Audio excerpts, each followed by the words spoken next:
10 raised to 2n minus 1 plus 2 when divided by 11 leaves a remainder of.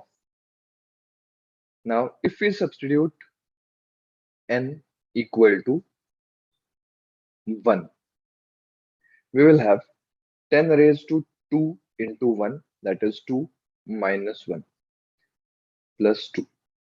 So this becomes 10 raised to 1, that is 10 plus 2, that is 12.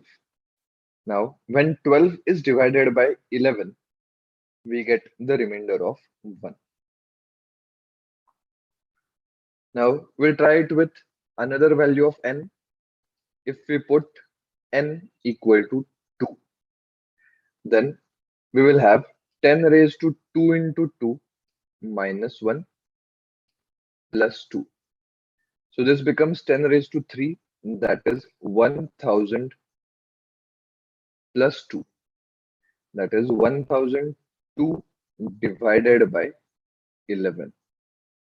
Now 11 nines are 99, remainder is 1, we can bring it down to 11 into 1 is 11. So you can find that when we put n equal to 2 as well, we get the remainder again as 1 itself.